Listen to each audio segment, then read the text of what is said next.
જય હિન્દ, જય ભારત મિત્રો. સ્વાગત છે તમારું નવા વિડીયોની અંદર.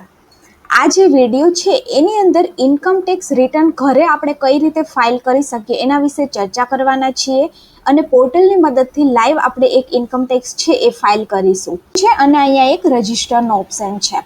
જો તમે પહેલેથી જ આગળના વર્ષથી જ ઇન્કમ ટેક્સ ફાઇલ કરતા હશો તો તમારું ઓલરેડી લોગિન હશે. અને જો તમે first time income tax file કરો છો તો તમારે અહીંયાથી રજિસ્ટર છે એ કરવું પડશે. રજિસ્ટર કરવા માટે સૌથી પહેલાં તો તમારે તમારા પાન કાર્ડની જે ડિટેલ્સ છે એને વેરીફાઈ કરવાની છે. એટલે કે આની અંદર ટોટલ 4 સ્ટેપ છે. પહેલું જે છે એ તમારે તમારું પાન કાર્ડ વેરીફાઈ કરવાનું છે. એટલે કે તમારા પાન કાર્ડના નંબર છે તમારે અહીંયા નાખી અને વેલિડેટ કરશો તો તમારા પાન કાર્ડ જોડે જે મોબાઈલ નંબર લિંક છે એની ઉપર એક ઓટીપી આવશે. એ ઓટીપી નાખી અને તમારે અહીંયા પર વેલિડેટ કરવાનું છે. ત્યારબાદ ફૂલ ડિટેલ્સની અંદર આપણે પોર્ટલની અંદર જોઈશું. મેં અહીંયા ઓલરેડી રજિસ્ટર કરેલું છે એટલે હું નહીં બતાવી શકું, પરંતુ ફૂલ ડિટેલ્સની અંદર તમારું નામ, એડ્રેસ, આવી બધી માહિતીઓ છે એ પૂછવામાં આવે છે. સેકન્ડ સ્ટેપની અંદર ફૂલ ડિટેલ્સ નાખવાની છે. થર્ડ સ્ટેપની અંદર આ ડિટેલ્સ છે ને તમારે વેરીફાઈ કરવાની છે. એટલે કે વેરીફાઈ માટે પણ તમારા નંબર ઉપર એક ઓટીપી આવશે અને સિક્યોર અકાઉન્ટની અંદર તમારે તમારો પાસવર્ડ છે એ સેટ કરવાનો છે. તો તમારું જે અકાઉન્ટ છે એ ક્રિએટ થઈ જશે. એકવાર અકાઉન્ટ ક્રિએટ થઈ જાય, રજિસ્ટર થઈ જાય, ત્યારબાદ તમારે જે લોગિન આપ્યું છે ત્યાંથી તમે લોગિન કરી શકશો. લોગિન કરવા માટે તમારે તમારો પાન કાર્ડ અથવા તો આધાર કાર્ડની મદદથી લોગિન કરી શકો છો.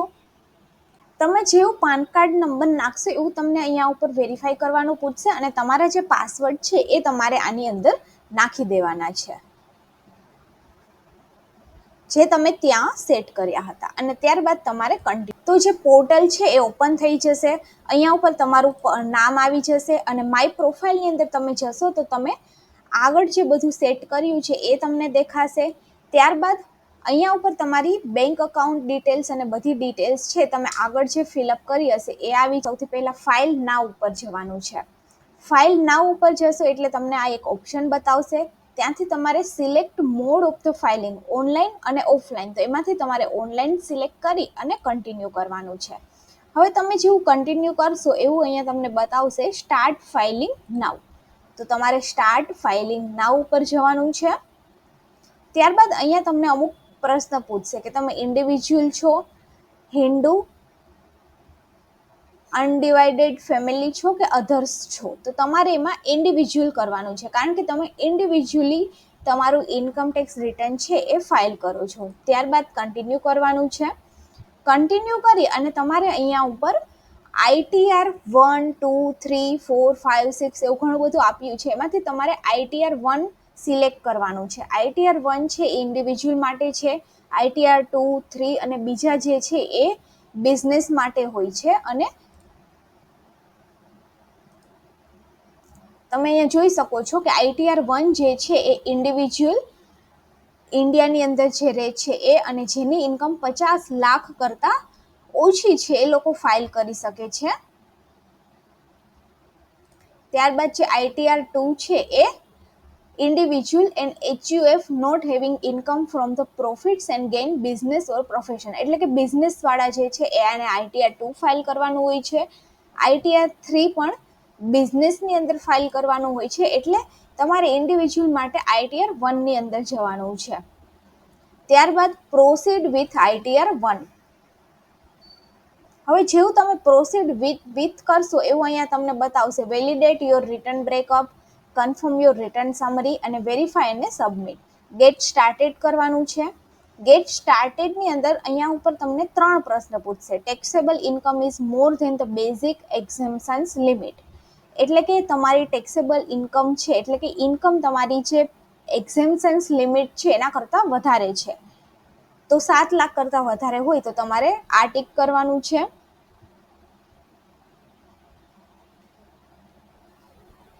ત્યારબાદ અહીંની અંદર પણ તમારે અધર ઓપ્શન કરી અને કન્ટિન્યુ કરવાનું છે.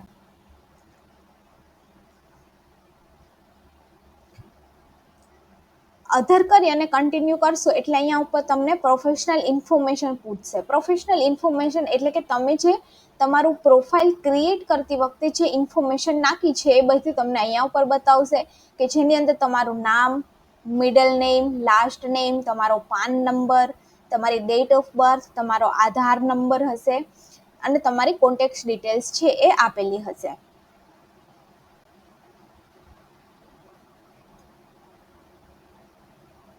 એ બધી માહિતી છે અહીંયા ઉપર આપેલી હશે, જે તમે ક્રિએટ કર્યું હશે એ ટાઈમે જ તમારું પર્સનલ ઇન્ફોર્મેશન છે એ ત્યાંથી જ ફેચ કરી લેશે. તો તમે જોઈ શકો છો કે ફર્સ્ટ સ્ટેપ ઇઝ કન્ફર્મ. ત્યારબાદ સેકન્ડ જે છે એની અંદર gross total income. Gross total income કેટલી છે એ તમને આની અંદર બતાવશે અને આની અંદર અમુક ડેટા છે એ ઓલરેડી ફિલઅપ થયેલા હશે. આપણે જોઈએ કે આની અંદર તમારે ગ્રોસ ટોટલ ઇન્કમ છે એ કેવી રીતે બતાવવાની છે. હવે આની અંદર તમારે આ બધા પ્રશ્ન છે એ સ્કીપ કરી દેવાના છે. Are you eligible to claim exemption in the respect of the expenditure incurred cost of the travel through transfer, એ બધું તમારે સ્કીપ ક્વેશ્ચન્સ કરી દેવાના છે. ત્યારબાદ અહીંયાથી તમારે એડિટ કરવાનું છે. એડિટ કરી અને તમે અહીંયા જોઈ શકો છો સેલેરી એઝ પર સેક્શન. તમારી ટોટલ ગ્રોસ સેલેરી એટલે કે તમારે કેટલા ઇન્કમનું ઇન્કમ ટેક્સ રિટર્ન ફાઇલ કરવું છે એ બતાવવાનું છે. ફોર એક્ઝામ્પલ તમારી ઇન્કમ છે એ 2 લાખ છે તો તમારે અહીંયા ઉપર 2 લાખ બતાવવાની છે. ત્યારબાદ આ બીજી ઇન્ફોર્મેશન છે value of the pre as per section 17(2) આ બધું છે એની અંદર તમારે 00 લખી દેવાનું છે. ત્યારબાદ તમારી કન્ટ્રી ઓફ ઓરિજિનની અંદર તમારે ઇન્ડિયા સિલેક્ટ કરવાનું છે.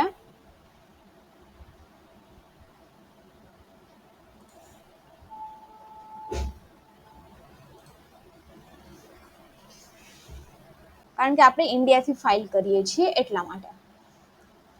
પછી કંઈ રિટાયરમેન્ટ બેનિફિટ છે કે નહીં તો એની અંદર પણ 0 આવશે. અલાઉન્સની અંદર તમારે કંઈ અલાઉન્સીસ લેવાના હોય તો એ તમારે અહીંયા ઉપર સિલેક્ટ કરી દેવાના છે, પરંતુ મોસ્ટ ઓફ તો હોતા નથી તો એને પણ તમારે ડિલીટ કરી દેવાનું છે. ત્યારબાદ અહીંયા તમે જોઈ શકો છો કે તમારી નેટ સેલેરી છે એ 2 લાખ આવી જશે, એટલે કે ટોટલ તમારી એન્યુઅલ ઇન્કમ 2 લાખ છે, એમાંથી તમને સ્ટાન્ડર્ડ ડિડક્શન જે છે એ 50,000 મળે છે. એટલે તમારી income chargeable under head of the salary જે થશે એ 1,50,000 થશે. ત્યારબાદ આને તમારે સેવ કરી દેવાનું છે. હવે તમે જેવું એ સેવ કરશો ત્યારબાદ તમને અહીં બતાવશે income from the house property. તો જો તમે કોઈને તમારું ઘર ભાડે આપેલું છે અને તમારી કંઈ ઇન્કમ છે તો એને તમારે અહીંયાથી એડિટ કરવાની છે, બાકી એને 0 રાખી દેવાની છે. હવે અહીંયા ઉપરથી તમે જોઈ શકો છો કે આની અંદર તમારે અધર સોર્સિસની ઇન્કમ એટલે કે તમારે બીજી કોઈ ઇન્કમ છે સાઇડ ઇન્કમ તો તમે અહીંયા ઉપર બતાવી શકો છો. જેમ કે તમને ઇન્ટરેસ્ટ કેટલું મળેલું છે બેંકની અંદરથી, એ બધી ઇન્કમ તમારે અહીંયા ઉપર બતાવવાની છે અને ત્યારબાદ તમારી ગ્રોસ ટોટલ ઇન્કમ છે એ અહીંયા ઉપર આવી જશે.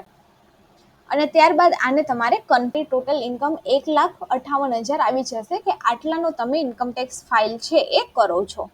આની અંદર ટોટલ ડિડક્શન્સની અંદર તમે જોશો તો તમારે કોઈ ડિડક્શન્સ લેવાના હોય, જેમ કે તમે કોઈ સેન્ટ્રલ સ્કીમની અંદર પેન્શન સ્ટાર્ટ કર્યું છે અથવા તો તમારે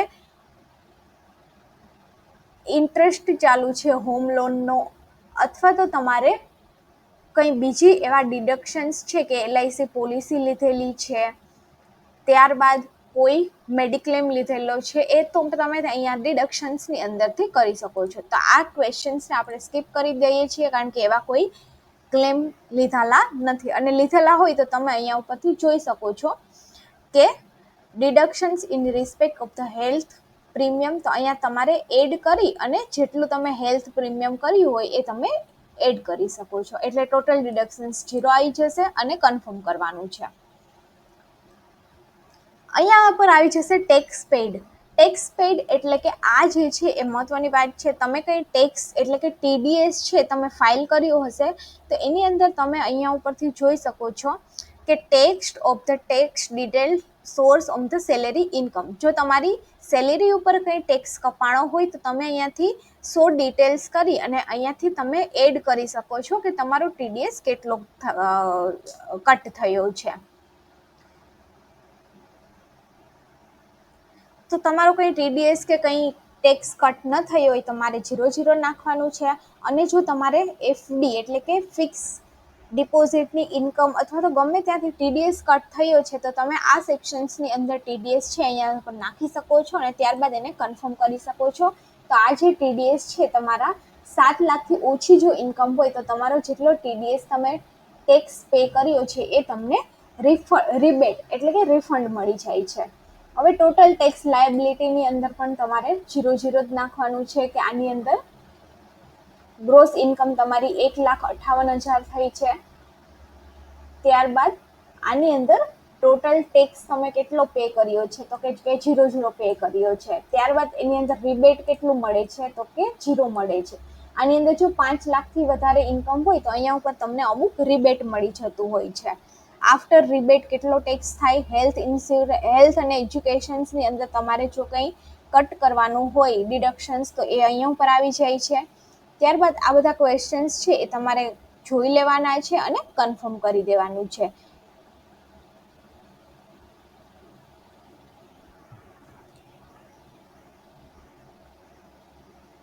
એકવાર તમે અહીંયા ઉપર કન્ફર્મ કરશો એટલે જોઈ શકો છો કે પર્સનલ ઇન્ફોર્મેશન કન્ફર્મ થઈ છે, ગ્રોસ તમારી ઇન્કમ કેટલી છે એ પણ કન્ફર્મ, ડિડક્શન્સ કન્ફર્મ, ટેક્સ પે કેટલો થયો છે કન્ફર્મ ને ટોટલ ટેક્સ લાયબિલિટી પણ કન્ફર્મ થઈ છે.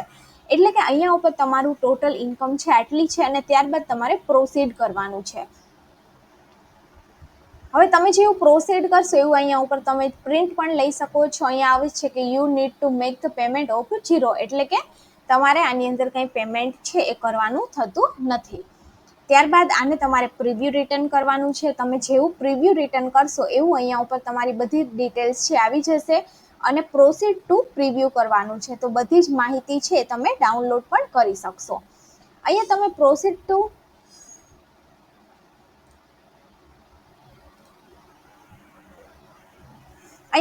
ટુ પ્રિવ્યૂ કરશો એટલે તમને ખબર હશે કે જો તમે આગળ ઇન્કમ ટેક્સ ફાઇલ કર્યું હશે તો આ ટાઈપનું એક પેજ છે એ આવે છે.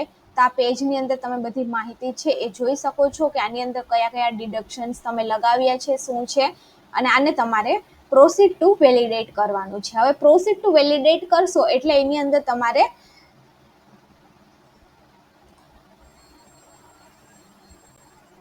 પ્રોસીડ ટુ વેરિફિકેશન્સ કરવાનું છે. પ્રોસીડ ટુ વેરિફિકેશન્સ તમે કરશો એટલે અહીંયા ઉપર વેરીફાઈ નાવ કરવાનું છે. વેરીફાઈની અંદર તમારું જે આધાર નંબર છે એના ઉપર એક OTP આવશે તો એ OTP તમારે નાખી અને તમારે તમારું ઇન્કમટેક્સ રિટર્ન છે એ વેરીફાઈ કરી દેવાનું છે. તો તમારા નંબર ઉપર પણ એક મેસેજ આવી જશે કે તમારું ઇન્કમટેક્સ રિટર્ન છે એ ફાઇલ થઈ ગયું છે અને તમારું રિટર્ન છે આવી રીતે તમે ઘરે બેઠા ઇઝીલી ફાઇલ કરી શકો છો. તો વિડીયો સારો લાગે તો વિડીયોને લાઇક કરી દેજો અને વિડીયોને બીજા લોકો સુધી પણ શેર કરી દેજો.